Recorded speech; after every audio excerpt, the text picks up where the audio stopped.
This guy over here is like, improv show, where can I buy tickets? He's like, give me the, please now. Don't worry, it's free. Oh, don't worry.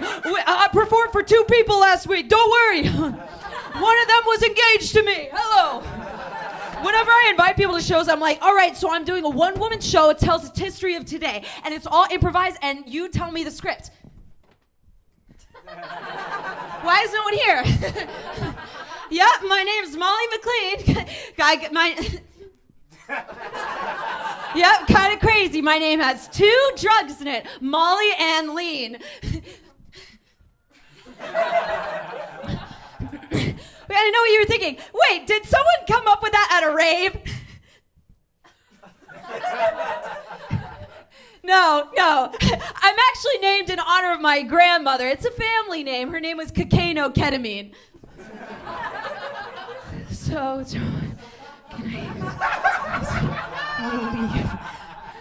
yeah, I know what you guys are thinking. You're looking at me, she goes, okay, she's sort of virgin meets whore. So sort of, if virgin and whore had a baby, that should look like me. Sort of virgin, and then virgin and whore, then they made love, and they had a beautiful life together, and then they had 3 children. One of them was me. Nice to meet you. Nice to meet you. Hi. Right now, I'm a substitute teacher, which is one of the greatest jobs you can have because it's one of the only jobs in the world where when you come into work, they go, thank God you're here. I really thought that's how all jobs would be. Not the case. I used to work a job where I worked all the time and my boss just wouldn't listen to me. Have you guys ever had that situation? Where I would be like, I am doing a bad job and I need your help. And they would go to me, you are doing such a great job, rock star. You just got to keep your head up and keep smiling. And every day, you and me, we are going to take this to the moon and back. Wednesday inspiration. If you have been called rock star at work, you may be entitled to financial compensation. I do think that the first impression in history was of someone's boss. You know what I mean? Like they're at the Egyptian pyramids or whatever, and the boss is like, come on, rock stars, let's move a couple more bricks today, and then I'll give you a sweatshirt that has our company's name on it. And we can all wear it with moxie and pride. And then the guys at the job site are like, oh my God, get a load of this guy. Like, oh, God, this guy needs to drink some henket. That's the ancient Egyptian term for beer. So I do think there are only 2 types of coworkers. She's over here like, there's 3. Hold on, there's 2. Hold on. She's like, there's 3. And we're like fighting, and we're fighting, and she's like, and there's this sort of animosity and a tension in the air. And it's fun, and then it gets on clips, and then we go viral, and there's only 2 types of coworkers. There's adult Disney fans and conspiracy theorists. That's it. Okay, and my beef with adult Disney fans, other than the fact that they seem both married and celibate, is the fact that they're like, oh, my favorite movie is Disney. Oh, my favorite movie is Marvel. Okay, that's not a director, that's not a genre, that's a corporation. That's like if you ask me what my favorite food was, and I'm like, Cisco. Oh, my favorite color? It's gotta be Sherwin-Williams. My favorite book, well, I'm quite the literate type. I am obsessed with Penguin. Hold on. And my beef with conspiracy theorists is like, okay, imagine you're Nelson Mandela. Okay, wait, actually, by the way, I'm like, I'm the only one with a microphone. You guys are like, how can you say actually, by the way? You're, and mind if I grab you for a second? Can I take your ear? I once had a boss who was like, Nelson Mandela. By the way, this guy's got a bunch of great quotes.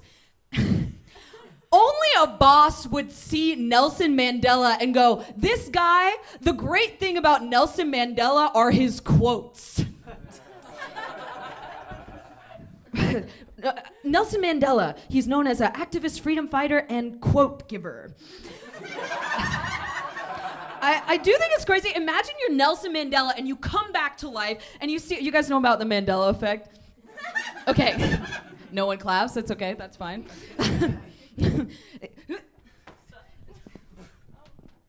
Oh. I die. I jump off the stage. Somehow I die from my injuries. You guys are like, thank God. Okay, just kidding. We've always been having this animosity over here. And he's like, no. And he's like, I'll go to your improv show. It's 7 o'clock, so.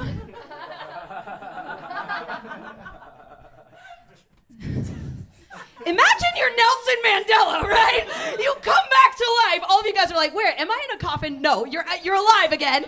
And Nelson Mandela, you come back to life and you go, okay, there's websites, there's conferences, all called the Mandela effect. So their job is ending racism, right?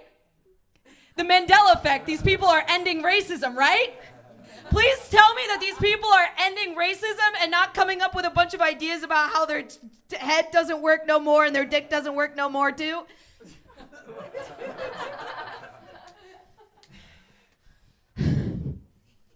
You know, I just like to talk about stuff that happens to me in my everyday, basically. I just like, when I come up here and do stand-up, I just kind of like to tell stuff that happens to me in my everyday and just sort of stuff about me and my kids and, you know, my career, how it didn't go so well. I got my one-woman show coming up at the Birdbath Doghouse. It's called Hollywouldn't, Tales from the Casting Couch. The guys in the back are like, let's, can we, they go, take it out back, take it out. Dating's weird, right? He's over here like, no, it's not. How could dating be weird? Hold on. I got something for you. He's like, dating's normal. Hold on. God, you know, I just like to come up here and make stuff and say stuff that, oh, the light came on, silenced again. Okay. I do wanted to say something about pubic hair, actually. It's funny to me that people always want to shave their pubic hair, which I think is so insane because genitals are so ugly, okay? It's like, God was doing us all a favor. He was like, let's just add a little mood lighting, you know what I mean? Let's add a little chiaroscuro, a little, you know what I mean? Like a little, you know, I kind of messed up there. Let's smudge it up with a charcoal. You know what I mean? It's like, and it's meant to protect you. It's like, imagine if a turtle was like, you know what? I'm good without the shell. You know what I mean? It just doesn't kind of fuck with my vibe. And you know, in all the porn, they're not wearing shells, so I'm just gonna not wear a shell. Or imagine and then imagine a porcupine, and they just have these, and then there's an elephant, and then of course the rabbit, the trickster, goes, Snake, I think I can rope down the moon. And Snake looks with a little smile and goes, oh, yes, Rabbit, and I'll be there to catch you when you fall. So Rabbit climbs up to the sun, up and up and up, one last time. And then Rabbit goes, whoa! Rabbit goes, whoa! And Snake opens her mouth nice and wide. And that's why mountains are tall. Thank you. Good night.